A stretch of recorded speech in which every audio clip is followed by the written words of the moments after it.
And I and I don't know if it's fair to compare yourself with Pathfinder 2 to some Joe Schmo who's never played an RPG in his life. And true. this is like, you know, We I mean, neither of us are new players, right? We're no, talking out our ass whenever it comes to presumptions of what people expect from D&D. I'm always Um, talking out of my ass. yeah, same.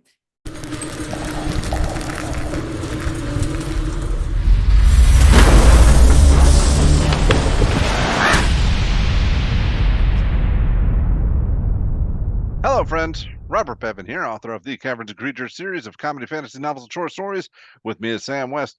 And today what are we doing today, Sam? I mean, there's a lot of interesting data out there on the most popular and least popular races, classes, subclasses, all that kind of fun stuff. So we've just like kind of pulled together some of the most, useful data points that we've gotten recently and we've gotten in the past, and we're going to talk about it and give our thoughts, feelings, opinions on it. Is it good? Is it bad? Does it matter? Who knows? It's Your thoughts down surprising. below. What are you Did gonna say? you? I said it's surprising. I found it surprising anyway. It's sad to me. I Makes me thought it might sad. be. Um, all right, are we just going to go through this article here? Sure. So, first we can start with there's a little 2023 D&D Beyond. So Wizards of the Coast owns D&D Beyond now. Yes. And in 2023 they gave us data. They gave us data. D&D Beyond gave us data before they got acquired, and we have that information here too that talks about like breakdown of most popular class and races. That data is like pretty interesting and relatively useful.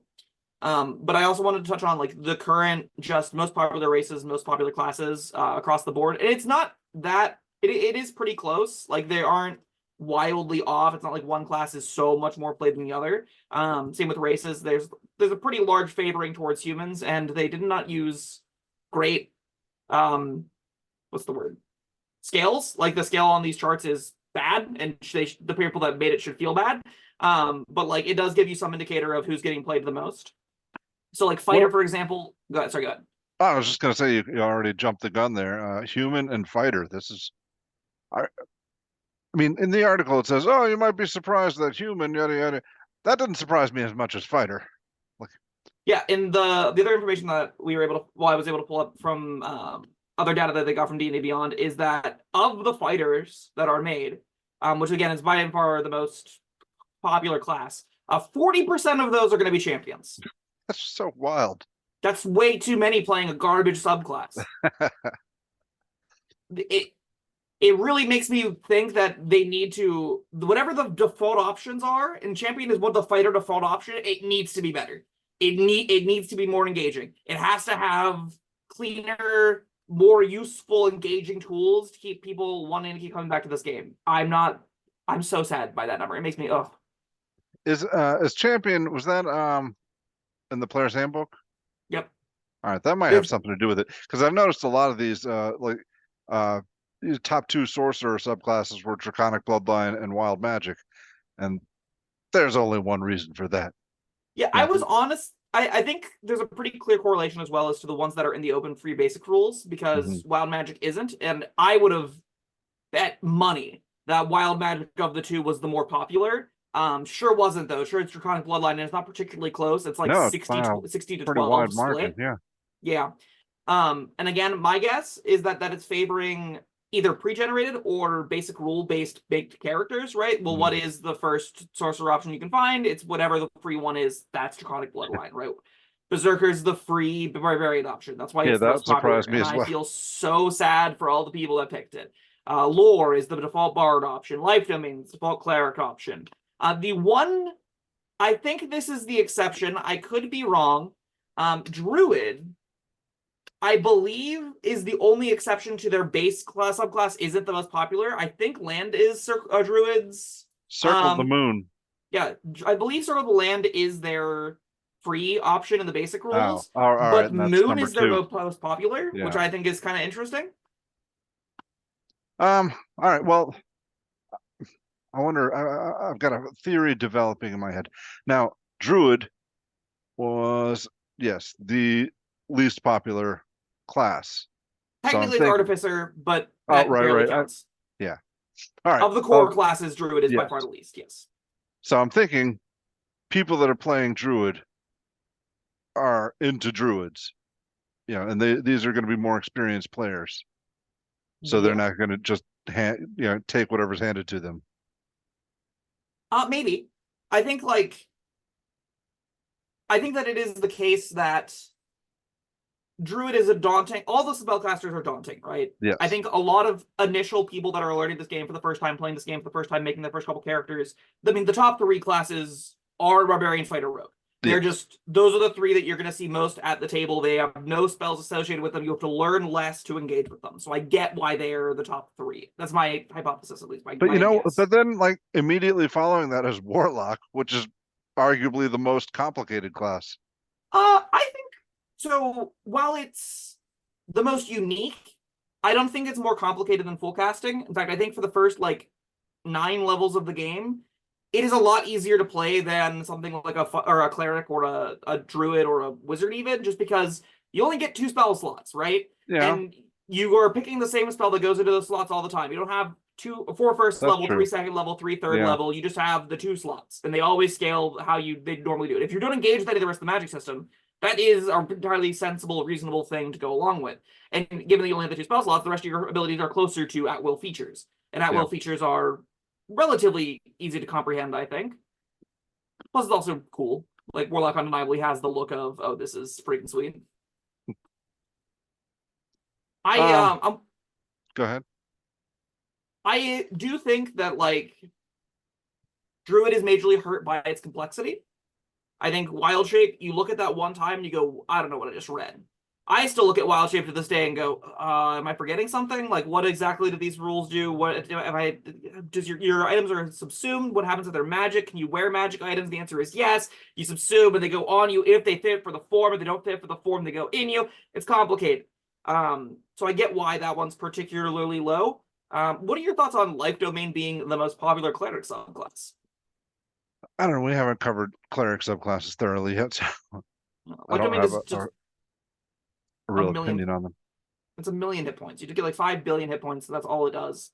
And I I guess think it does a that's disservice to people playing the game. people playing clerics thinking, okay, I'm the party's healer, and you don't need a healer. You don't. The game is built to not need one. Cleric is so much cooler without being stuck in that realm, but here we are. Clerics are good aligned warlocks for the most part. Like they worship a different kind of entity that gives them cool magic powers. Like I like the Tempest domain is the second most popular. I hate that the divide is 52% life domain, and then the next highest is 7%. 7%, yeah. Is Tempest. Like, one thing that really stands out to me is that the base options are heavily weighted in people's experience of this game. Like, wildly so. Like, if you want this game to succeed and continue to grow and get more and more players, they have to make a better base experience. Because open hand monks, that's not a direction I want a lot of people to go for their first time playing Dungeons and Dragons. I don't want people to experience the worst sorcerer subclass as their first engagement with 5th edition, you know? I mean, like, it's again not even close, but I'm happy to see Way of Shadow at number 2 for monk. Yeah, that's the one of the most player's interesting handbook options. Player's handbook that has the best abilities, right? That makes a lot of sense. It's a shame the 4 elements is so bad and overly complicated that no one dares touch it. So, I'm a little bummed out. The Drunken Master made its way up to 9% from the outside stuff. Like, that is the third most taken option. And that option is literally just a meme. Yeah, so, I get it though. I mean, like, without actually diving into it, that'd be the option I would take, because I got to be a monk, so might as well have some fun with it. I'll be Drunky the monkey, but no, that's pretty bad.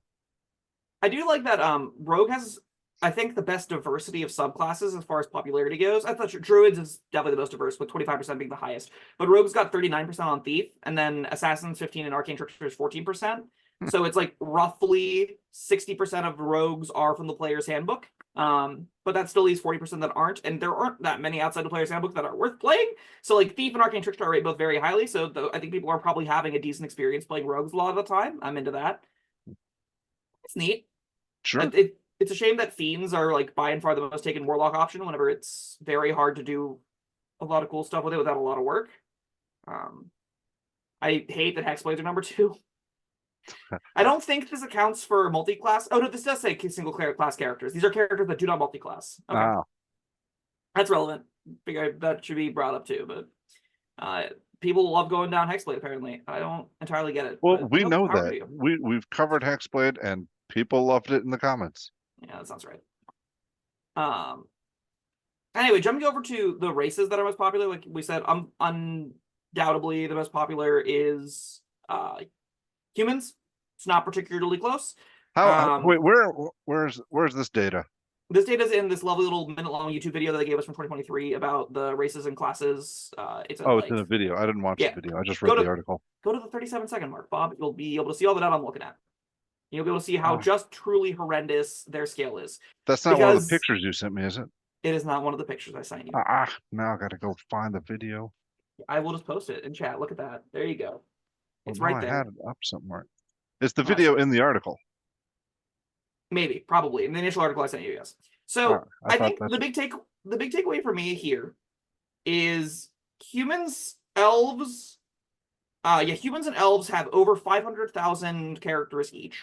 The next highest is Dragonborn at 250. So there's over double the quantity of elves running around than Dragonborn, and then more so than even that, there are humans. And then we have Tieflings and Dragonborn around that tier. So, like, the vast majority of characters are elves and humans. It's not particularly close. Because then we start jumping down to well under 200,000 for, like, dwarves, halflings, half-orcs, and genasi. And then we're under 100,000 for everyone else. So there's... Who made this chart? This is not to scale at all. Yeah, it's awful. I told you, the scale on these things is terrible. Oh, I thought you were just giving your opinions on how it broke down, but no, the actual scale, it goes from misrepresenting data. Yes. Wow, that's terrible. Wildly misrepresenting data too. Like, the human chart should be over 7 times higher than the Aasimar chart. Yes. Like the bar. So now, all right, so humans, I can see it. Like, I guess I'm not the only boring person that likes to play humans, but also, I mean, if you're lumping in variant human with that, then they've got some advantages. Sure. And human itself, arguably, like, it has trap advantages, like, you know, getting a bonus point on every ability. Sure, yeah, that too. I think most often what is happening is, again, similar to the reason that the base player or the base game rules are the most accessible, like, and taken and run all the way through subclasses. My guess is that human is the easy default. You could opt to just go, what does human give me? +1 to all my ability scores and a skill. That's super easy. I can digest that. I don't have to worry about anything else. Yeah, stick that on my character sheet. What's the easiest class in the game? Fighter. What's the easiest subclass for fighter? Champion. Bam, character done. I get that.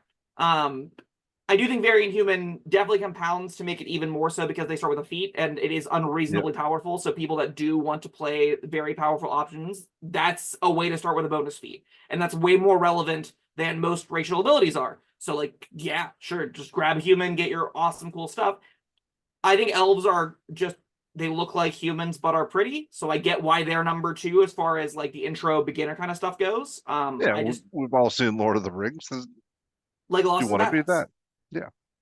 Or Gimli. Pretty.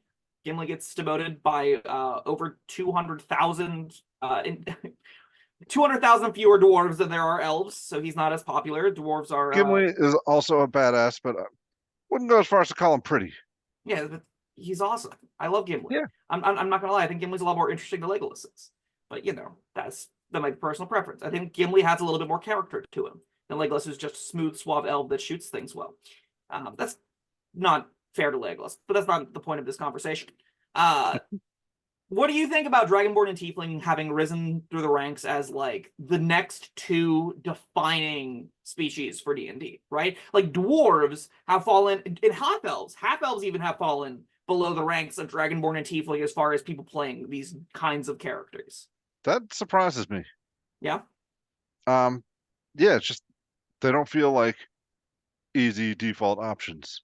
They do look cool, though. Oh, absolutely, yes. I'm pleasantly surprised, but surprised nonetheless. Yeah, the reasons I'm expecting that people like to play humans and elves, and I would have thought half elves, but those, you know, fall behind.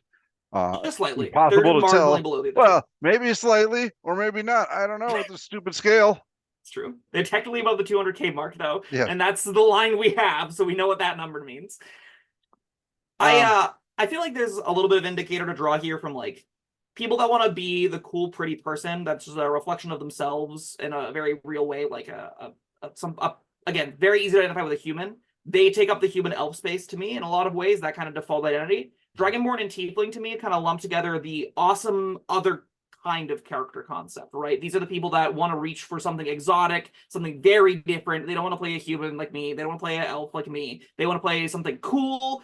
Those two definitely stand out. And then like dwarves, half elves, halflings, half orcs, they're not quite cool enough. They don't have the splash that devil horns do or a dragon maw, and they're not as pretty as elves. They're not as stock as humans, right? So I get kind of why that would make sense to me, at least, that halflings and half orcs and gnomes are a little bit lower on those. I would have guessed Genasi got a better deal though. Genasi are the elementalist ones that you like, you're a human but are super like airbendy or firebendy or whatever you want to do. I would think they would rank higher, but guess not.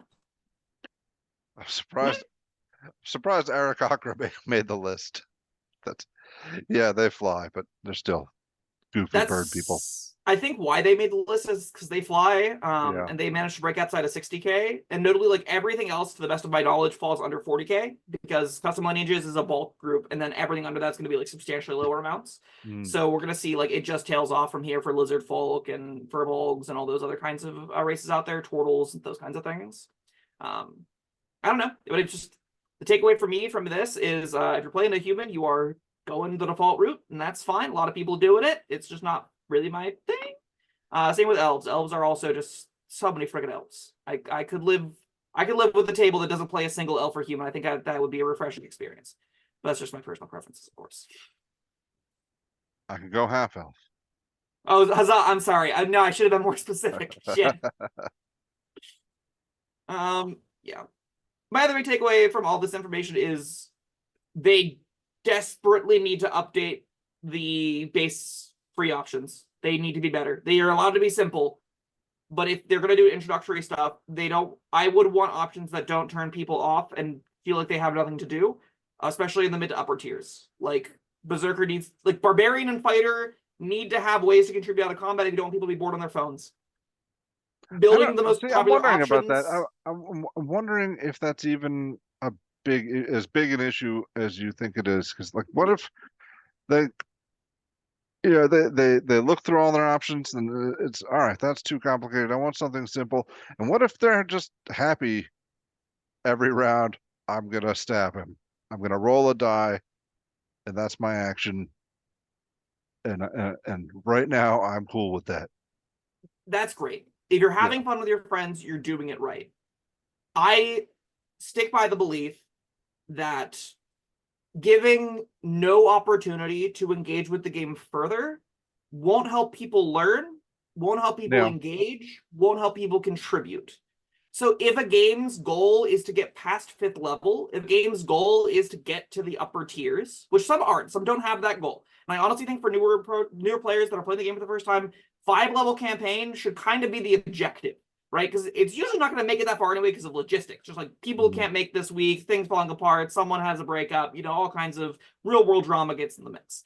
But if you're going to want players to be onboarded for the long haul, there needs to be a build-up in complexity over time. You can make the front ends of things simple. You can make the front end of things very approachable. And you can even make the options that get down the road not comparatively complex.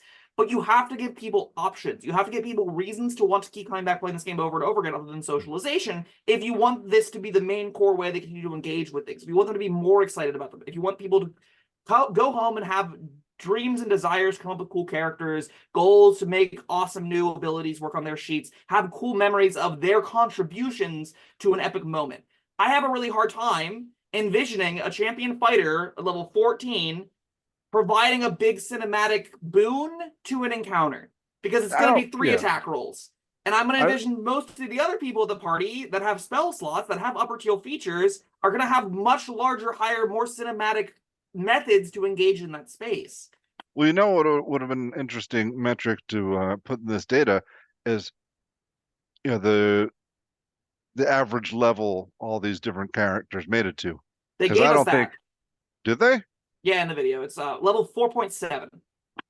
Like for everything or for For all of the that's character sheets that are on D&D Beyond, we have the average level of those characters is 4.7. all right, that's I wanted more granular. I want to know, all right, the champion fighters, what Mhm. level did they get to as compared to the Fey Wanderer Rangers or whatever, you know?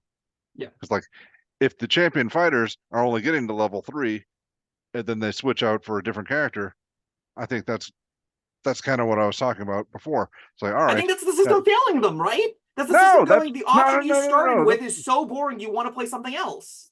All right, no, I'm looking at the opposite way. All right, they start in the group. They're the champion fighter. Stab, stab. Every once in a while, ooh, improved critical. I feel awesome. Great. But man, you know what? I kind of got a feel for the game now, and that rogue over there is doing some interesting things. That wizard, I think maybe I can get a feel for the spell casting now. I'm gonna try something different next time. See, it's training wheels. I I would expect if I were to sit down and play this game for the first time, and if I were to sit down and play any game for the first time, let's say I have the Pathfinder 2 books. I have loosely read them. I don't know what's good. I don't know a lot of the meta stuff around it. If I were to play a game at a Pathfinder 2 table, my initial experience with a lot of the things prior to its most recent update was I feel like I've made a lot of wasted decisions and I want to throw this character in the trash for playing it with 3 levels. Then I didn't go back to Pathfinder 2 because I felt like I was trying a bunch of stuff out. None of it really seemed to do anything productive. I was adding a +1 here, a +1 there. It didn't really feel like it was grooving for me. And I just put the game down and lost interest in it. I think that's more likely going to be the case than someone getting excited to keep playing D&D and want to pick up something different. If I don't have a way to engage with the system and I'm getting bored by the system, or I'm getting not necessarily bored by the system, but like I'm looking around at what's happening and going, I don't get it. I don't understand what's happening. I didn't engage with spellcasting in any way, shape, or form. I don't understand how their spells work. I'm just gonna disengage. It's easier that way. I didn't want to do the reading the first time. I probably not going to do the reading the second time, so I'm just gonna break from it, right? I think this is gonna make you want to do the reading. And I and I don't know if it's fair to compare yourself with Pathfinder 2 to some Joe Schmo who's never played an RPG in his life. And True. this is like, you know, We I mean, neither of us are new players, right? We're no, talking out our ass whenever it comes to presumptions of what people expect from D&D. I'm always Um, talking out of my ass. yeah, same. Uh, I've just felt that, and I stand by, the core game could use upgrades to give people an easier on-ramp into accessing more of it, and Oh, doing it in yeah, an organic way. 100% agree. I don't want to let wizards off the hook here. They yes, those shitty classes should certainly be improved. It's, I'm just saying I don't know if that's throwing as many people off the game as you seem to think. I don't know. I don't have those Yeah. numbers. No. Um, I don't think those Give us numbers are more particularly easy numbers, to get. wizards. These videos are fun. Yeah, they're neat at least. I like looking into be like, what's popular, what's happening, what's going on with these different things. It definitely highlights to me that but the vast majority of people that experience Dungeons and Dragons experience it at the baseline. At Mm. the paladins are devotion paladins, barbarians are berserkers, druids shapeshifted to bears, clerics heal people, right? The vast Mm. majority of people that are engaging with this game are engaging with it at the base level trope. That can be fine. It's a fine game to play that way. Yeah. All right. Does that about wrap it up? Yeah, sure. I think it's a I neat don't little think we've breakdown. reached any conclusions here, but that wasn't really the goal. It's Just kind of neat stuff. fun look at some data. Yeah, I like that Warlock is getting more popular. That's neat. Apparently, that's been a shift over the past like decade. It used to be very unpopular, and it's just getting more and more and more play. Yeah, I can Neat. see that. I think this is the first edition that had Warlock, right? It was in 3.5 in a book, like buried somewhere in one of their Mm. multitude of manuals, but Okay, well, I that never hardly played. counts, right? Yeah, they had a lot of random books. Yeah. Whatever. That's not what this is about. Go Warlocks. All right, well that was our little discussion about the some races and classes statistics. Yes, Wizards, please give us some more data to work with, and viewers at home, let us know what your opinions are, your thoughts on anything you heard here. Thank you, Sam. Thank you all for watching, and we'll see you next time. Goodbye.